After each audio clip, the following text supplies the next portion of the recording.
But when I first moved here 7 years ago, we were in a four-bedroom townhouse, brand new build, low interest rate, reasonable expenses. What happened when it was time for my son to go to kindergarten, we realized that the public school we were zoned for, it just wouldn't do, not for my standards.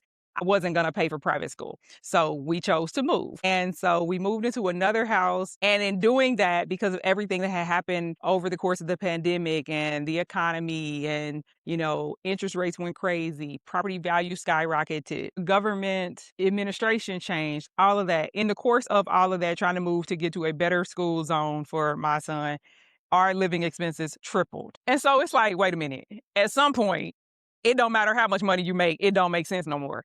I think one of the biggest scams that high earners fall for is believing that the more money you make, the closer you are to freedom. But for most people, it's the exact opposite. The more money you make, the more trapped you feel.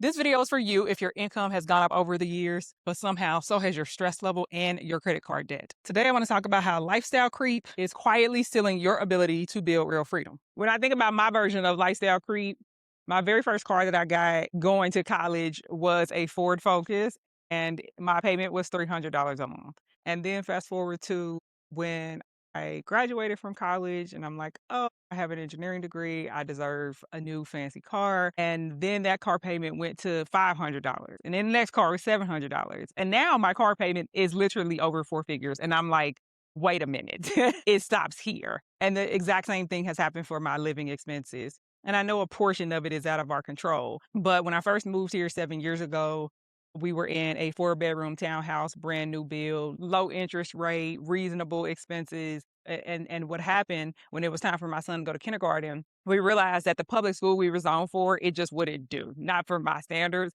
But I wasn't going to pay for private school. So we chose to move. And so we moved into another house. And in doing that, because of everything that had happened over the course of the pandemic and the economy and interest rates went crazy, property values skyrocketed, government administration changed, all of that. In the course of all of that, trying to move to get to a better school zone for my son, our living expenses tripled. And so it's like, wait a minute. At some point, it don't matter how much money you make, it don't make sense no more. Lifestyle creep is such a sneaky little thing that it happens without you even realizing it. I mean, it's every pay increase that you get. It's every birthday that you need to celebrate. It's every new milestone that you reach. And before you can even realize it and put your finger on it, your identity has become attached to those expenses. And you start to tell yourself that you deserve certain things just because of the level at which you have reached, the education you have. Now you have to live in certain neighborhoods. You have to drive certain cars. There's just this built-in level of lifestyle creep that just happens all on its own. And before you realize it, your normal is now very expensive. The biggest issue is that nobody has warned us about this. The first high earners in our family, nobody warned you for this because the story we were sold was that you get the good education, you get the high paying job, and then all your worries go away. But now we're seeing that that's not the case. Like our living expenses have only increased. The things that we want and need have only increased. And so it's like the good money that you were setting out to make, it almost doesn't seem like it's enough. And a lot of people are wondering if it ever will be. And then let's not even talk about being a parent. I mean, private swim lessons are 400. Summer camp is out the wazoo now. I think a week of summer camp is $300. And so it's like, who's about to spend $5,000 for summer camp? Nobody anticipates that. I actually asked my mom, what did summer camp used to cost for when we were young? And she's like, it was $400 for the entire summer. And now they're charging nearly that for a week. And I mean, think about all the breaks they have from school now: spring break, fall break, winter break, whatever break. If you need to work and you can't stay home with your kid, like that's other money that you got to come up with too. That's another $500 that you didn't plan to spend. So it's just like life has gotten extremely expensive. And I know as a parent, it can start to feel like you getting hit with the double whammy because not only has your lifestyle increased by your own accord, but now you have other people who are also inflating your expenses. And something I was thinking about as I was chatting with some of my girlfriends is like, how much of our spending is actually from exhaustion?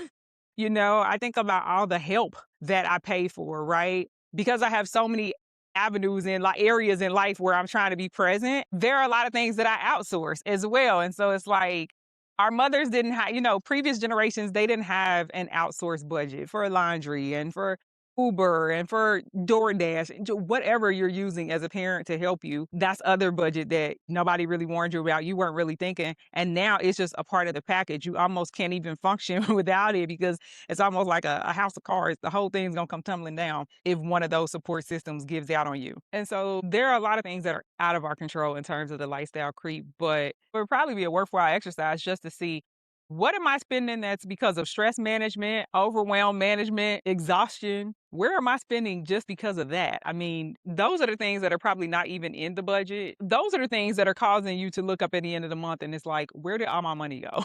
And I think this is an important conversation because when people talk about lifestyle creep, everybody thinks it's because you went and bought a new bag or that you went and bought some item that you couldn't really afford. But what we're seeing today is that that's a part of the problem, but it's really so much bigger. It's all these other expenses that creep alongside with you that almost seem to come along with the package of being a high earner. And I know that that's why it's hard for so many people to even find the capacity to break out and try to figure out how to build wealth or start a growth engine or figure out how to not rely solely on corporate because your attention is so narrowly focused on how do I keep this income going? How do I increase the income that I already have from my job? That building something outside of it becomes secondary. It becomes a if I have time, maybe, maybe, maybe. But what I have seen is that the building the growth engine, buying the real estate, investing in stocks, having the personal brand, having digital products, having all of those things,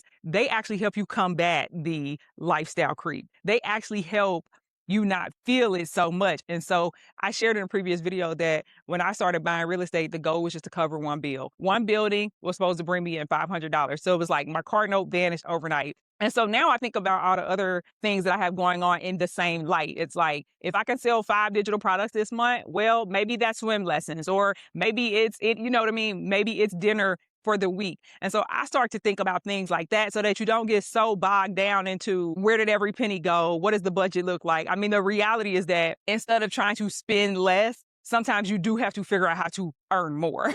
Like sometimes that is the only solution because like I said, if you're a parent, you can't do anything about your childcare costs. You can't do anything about the fact that school gets out at 2 p.m. and after school costs $500 a month.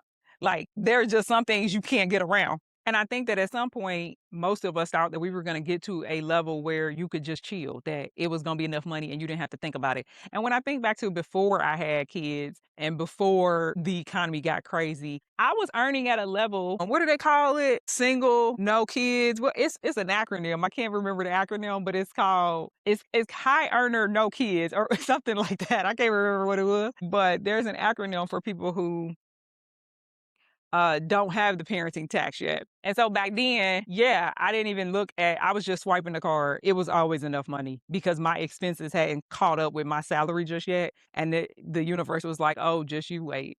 Wait till your family expands. Wait till inflation takes over. And so now it's very much so a different reality. One of the huge misconceptions about once you reach a certain level and you make a certain amount of money, from the outside looking in, people are like, it's impossible for you to have any money problems. And it's not that we have money problems. It's just that we're watching our money just as closely as you are, depending on the situation. Just because a person brings more in, it doesn't mean they don't have more responsibilities. And that's the kicker. That's the kicker, that the more and more you make, the more your responsibilities become. And so my tenants, they always say to my property manager, it's like, well, I can be late, or, they're always trying to explain why they can be late with their rent. They often have the perspectives that, oh, the owners have it. And it's like, no, we are real people just like you. And it's like, if you don't pay your rent on time, you know what I mean? How's the mortgage going to get paid on time? How are the utility bills going to get paid on time? And so everybody at a lower level, you're always looking up thinking they don't have those problems. But I mean, even just being at my level, I can see how we have no idea of the level of problems that multimillionaires and billionaires even have. Everybody thinks that you make all this money and that it goes into your bank account and you get to keep and spend most of it. I would venture to say that most people have a percentage of take home that they keep and that it doesn't really matter how much you make. But the real danger to lifestyle creep is actually not the spending itself, is what it takes away from you. And I was talking to my niece who is in her 20s. And I was sharing with her that, like, if she started putting away even $300 a month at her age, in 25 or 30 years, she's automatically a millionaire. And so think about the extra spending, right? If you can find $300 from your lifestyle creep, like now you're working on something that's actually growing for you. And it's not that difficult. It's not even complex. It's just we have to decide what things are we spending on that are must-haves versus which things have just become a part of our identity. And I would venture to say that if those things that are a part of your identity, they're actually stealing from your future self because you should be using that money to save for your first rental property, to start investing in stocks. The things that actually build wealth for you while you're still working, while you're still trying to figure it out, so that you have a little bit of cushion while everybody else is scrambling and worried about inflation. The steps that you take today are actually setting you up for an easier tomorrow. And I think what most people don't see is when you start taking steps to set your future self up, you bring that inflationary spending down, you start building on you start working on your growth engines, your confidence skyrockets because you have options. And I shared before, Warren Buffett is the calmest person I know. He has tons of options. And so if you only have one option, stress is inevitable. You can't be so busy maintaining this current life that you don't have the opportunity to build for a better life, to build for your future self. So I have 3 reflection questions for you today. What would you attempt if your lifestyle costs less? Are your raises creating freedom or dependency? And have you stopped building because maintaining your current life takes everything? I learned early on that I had to have multiple income streams because I've shared in previous videos that I was first, I had to lay people off as a hiring manager, and then I went through multiple rounds of layoffs. And that's when it really rang true for me that I have to build some leverage on my own. And by no means does it mean you have to hate corporate. I don't know why people think it has to be an either or conversation. You can still be killing it in your career, still be very grateful for corporate, and also be working on building your backup plan in the process. That's almost the requirement right now. Like you can't afford to sit back and wait. I mean, who knows what living expenses are going to be in the next 5 or 10 years. And so we all know our salaries are not increasing at the same rate that expenses are going up. And so it seems like it's only one alternative. You have to make a decision and make a change. You have to look at some of the lifestyle creep things and eliminate them. And that's okay. I mean, for me, like I was guilty of going in and out of Whole Foods every couple of days, grabbing fresh food, grabbing this, grabbing my organic meats. And now what am I doing? I'm at Costco. I can still get my organic stuff. I'm not in and out of store every couple of days. And you can't beat the prices. And it's not about needing the money per se. It's about having options. And so it's like, if you don't need to spend every dime that you make every single month, why would you do that? And by no means am I suggesting you go eat ramen. I'm not that type of person. I'm not a minimalist. I don't drive the cheapest car. I don't live in the cheapest house. And I don't think you should have to. I think when people talk about lifestyle creep, it's all about you need to bring your spending way down. No, you still can live a good life, but there are some things that we have told ourselves are a part of life that simply are not or don't have to be. My friend came in town a couple of weeks ago and she wanted to go to the mall and I didn't need to shop, but what did I do? I'm in and out of Good American. I'm in and out of Skims. I'm in and out of Bloomingdale's. And I'm like, I come home with 5 and 6 bags. And it's like, I didn't intend to buy anything today. That's a part of the creep. Like when you have reached a certain level and your network is at, a similar level, swiping the card is just normal. I ventured to say if I was out with a friend who was budgeting, I probably wouldn't have spent a dime. And so it's like just being mindful of stuff like that. Like, where am I just doing stuff? Where am I just spending money because that is what is expected of me and my network? And reevaluating some of that stuff. It's like, what am I actually gaining from these things? And it's like, are there some areas where I'm spending money where it just don't need to happen no more? Like, I'd rather be investing in stocks and everything. My goal right now is to invest $1,000 a month into an ETF fund. And that's because of that same calculation that I share with my niece. In 20 years, I think it's like $2 million or something. And so I'm like, why the heck not? You know what I mean? Like, why the heck not? And so I get everybody. A lot of people are saying that they don't have time to build anything on the side. They don't have time to work on a side hustle. They don't have time to record for YouTube. They don't have time to do any managed rental properties, all the crazy things that we do. And so it's like something like that, it doesn't cost you any time. It only costs you money. And so you need to come up with the money by any means necessary. You're going to pay one way or the other, either with time or money. And it's really up to you which one you choose. So at some point, either you control your lifestyle creep or it controls you. It's like the increased spending, like it just can't go on forever. Like there has to become, you have to have your own personal stick in the ground that where it's like, I'm good. I'm spending all the money I need to spend. Anything else is extra. Spend the money on your non-negotiables. For me, non-negotiable was paying for private school. So I had to spend the money to get into a neighborhood that didn't require that. That was one of my non-negotiables. Figure out what your non-negotiables are, spend money in those areas, and everything else is like cut back. And don't just cut back to let it sit in your bank account. Cut back to let it grow for you. And when you cut back in that way, it's not about deprivation. It's not about shame. It's not about being a minimalist. It's about simply being intentional and actually is a form of self-love, if you ask me, or self-care. Scariest thing about lifestyle creep is that it can quietly turn your good income and good salary into nothing, into being meaningless. We have to protect ourselves against that. We work too hard to get where we are. My name is Jerry, and if you're still watching, do me a favor, go ahead and get that like button to smash. Keep building that confidence and keep building that cash. You can get a behind-the-scenes look at my businesses over on Substack at Confidence is Cash,